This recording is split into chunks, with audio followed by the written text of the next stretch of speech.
Hello, coming to you again from Jakarta, Indonesia on an especially rainy day. We've been having a lot of monsoon weather around here, so a lot of indoor time and small umbrellas are just not sufficient.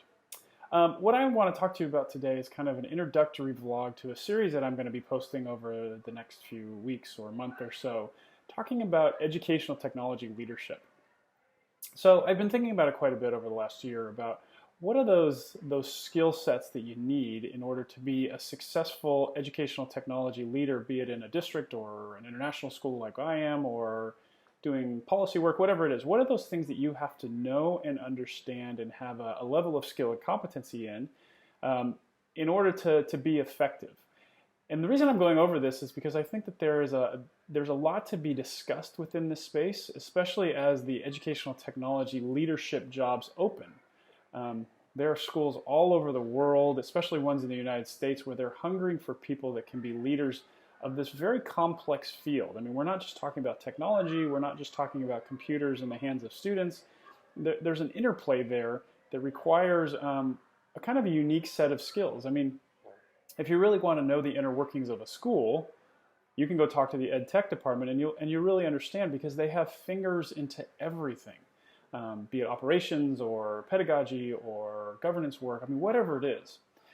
Kind of the basis for this series is some work that I did years ago with the National Association of Independent Schools in the United States. And I was part of an aspiring school heads program that was it was a really quite a strong professional development program for me, or CPD if you're from British speaking community. As a professional development tool, we talked about a number of things. And one of the things that we discussed are what are the buckets that you need to fill in order to be an effective head? And there were things like parent relations and governance and understanding about teaching and learning. And it gave me a good opportunity to kind of evaluate my skill set and identify places where I needed to upskill or I needed to really focus on where my strengths were, where I felt most comfortable, and kind of growing that entire picture. It wasn't about deficiency. It wasn't about looking at things that were huge gaps and saying, wow, I couldn't move on to that position because I don't have X.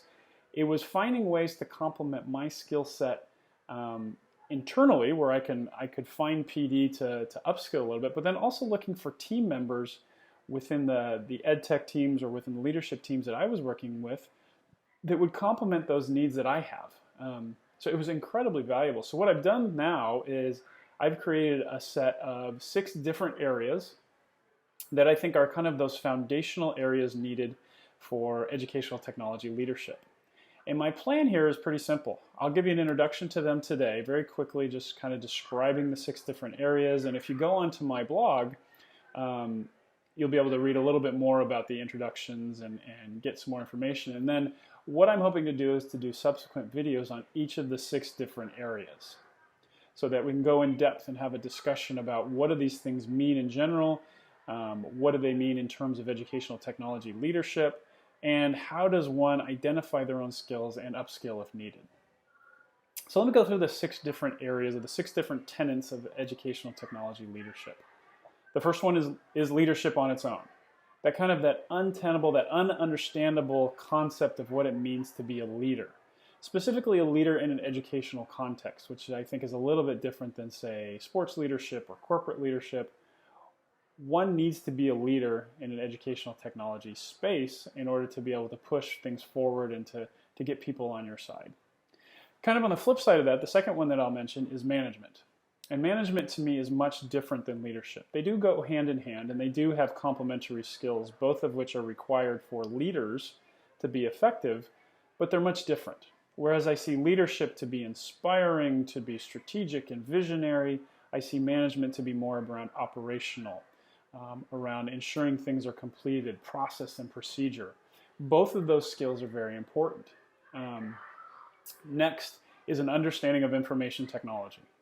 So an effective EdTech leader understands how IT works. Now, I'm not saying you need to understand how packets are flying by on a network or how to scan a rated drive for lost files, but you need to understand and be able to talk about what those things mean from a planning perspective, from an evaluation perspective, from a staff development perspective.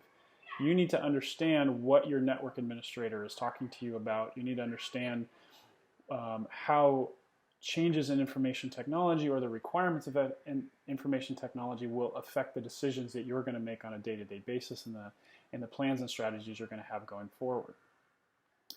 Next, kind of in connection with that, is this notion of educational technology, which is the fourth tenet I think is very much needed for an EdTech leader to be effective. So they have to understand what educational technology looks like in schools. And this is more from a teaching and learning perspective, from a pedagogic perspective. What does it mean? What is the potential for using technology in learning? How do we do it? How do we coach teachers? How do we encourage students to learn? How do we develop digital citizenship skills?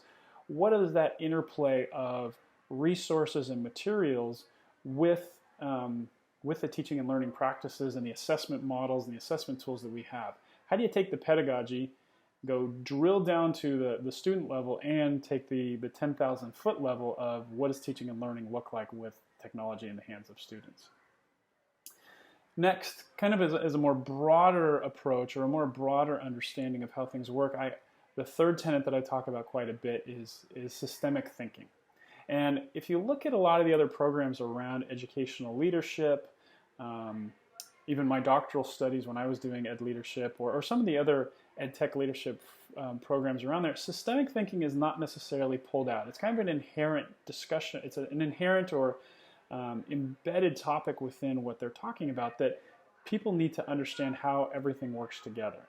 But there's a little bit more to that in terms of an EdTech leader. One could argue that a head of school or a superintendent needs to have pieces in place and needs to make sure that they're all working in the right way. But because educational technology is connected to the fundamental operations of the school, be that the financial, the human resources, the admissions, all those pieces of the school, and the educational pieces, be it the assessment, the delivery of teaching and learning, the assessment of students, the matriculation, technology connects all of those. And so as a leader, you have to understand how systems work, how to connect pieces together, how to leverage weak points or improve even the strong points. How do you put those pieces together? How do you identify flows of data, people's skills, and moving back and forth, and using that strategic leadership to grow the system, to improve efficiencies, to get a real picture of how a school works. And lastly, the sixth tenet that I put on there is that you have to be a professional learner. And I mean this in a couple ways, and it's actually a multiple meaning statement I'm making here. First off, you do have to be engaged in professional learning, and you have to do it quite regularly. Our field of educational technology changes in every way possible, and it changes incredibly fast, more so than I think anything in education has really ever done. And what I mean by that is the IT systems that we're using change year over year. Go to the ISTE conference, go to BET, go to any number of conferences and walk the display hall, and you'll see the new technologies that are coming up every single day. Software, services, connections to data, student devices, assessment tools, connections to resources.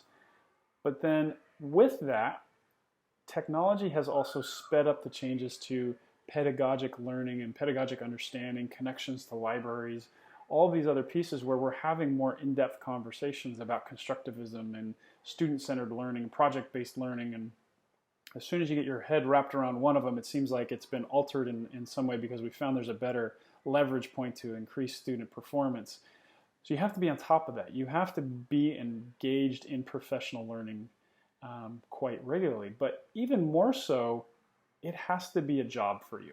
It has to be something that is part of what you do. You have to go out on Twitter. You have to go to these conferences. You have to engage in other people in your network quite regularly in order to be effective. So you need to be a professional learner, not just engage in professional learning.